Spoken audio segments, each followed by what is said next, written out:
Biscuit আর কলা মিশিয়ে ঝটপট তৈরি লাড্ডু। কোনো রকম চুলার ঝামেলা ছাড়া এই লাড্ডুটা বানানো যাবে। আর বানানোর পর 2 থেকে 3 দিন নর্মাল ফ্রিজে সংরক্ষণ করতে পারবেন। ঘরে থাকা উপকরণ দিয়ে ঝটপট চলুন এই লাড্ডুটা বানিয়ে নিই।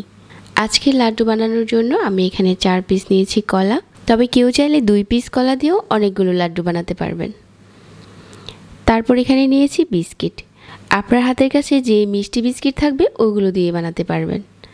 তারপর এই বিস্কিটগুলো গুঁড়ো করে নিতে হবে। আমি একটা জিপলক ব্যাগে ভরে নিচ্ছি। তারপর একটা বেলুন দিয়ে খুব ভালো করে গুঁড়ো করে নিচ্ছি।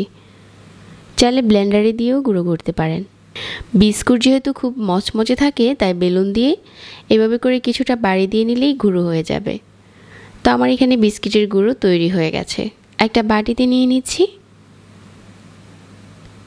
আর এই বিস্কিটের গুঁড়োটা খুব মিহি গুঁড়ো করতে হবে না, কিছুটা দানাদার থাকলেও সমস্যা নেই। একটা সাইডে রেখে দিচ্ছি।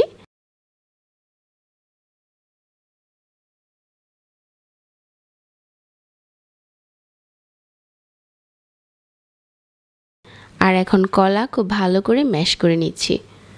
কাঁটা চামচ দিয়ে করলে বেশি সুবিধা হয়।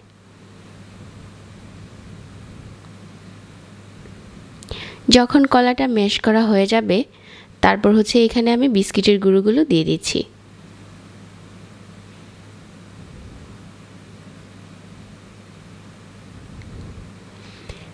একটু টেস্ট বাড়ানোর জন্য দিয়ে দিচ্ছি 2 টেবিল চামচ পাউডার মিল্ক, আর 2 টেবিল চামচ দিয়ে দিচ্ছি ড্রাই কোকোনাট। অনেকেই প্রশ্ন করেন এই ড্রাই কোকোনাটটা কোথায় পাওয়া যায়। আপনারা যে কোনো সুপার শপেই ড্রাই কোকোনাটটা কিনতে পাবেন। তারপর খুব ভালো করে মিশিয়ে নিচ্ছি।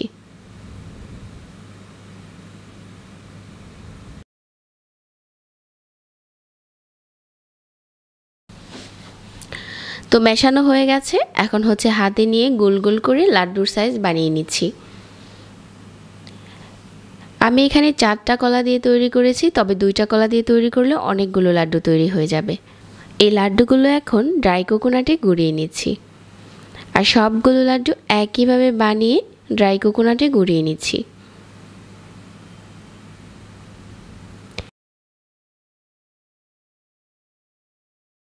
এই লাড্ডুগুলো বাচ্চা থেকে বড় সবাই খেতে খুব পছন্দ করবে। আশা করছি আজকের রেসিপিও আপনাদের কাছে ভালো লেগেছে। এরকম আরও সহজ রেসিপি পেতে চাইলে চ্যানেল সাবস্ক্রাইব করে রাখবেন। আর পরবর্তী রেসিপির জন্য পেজে লাইক দিয়ে রাখবেন। সবাই অনেক ভালো থাকবেন। আজকে বিদায় নিচ্ছি। আল্লাহ হাফিজ।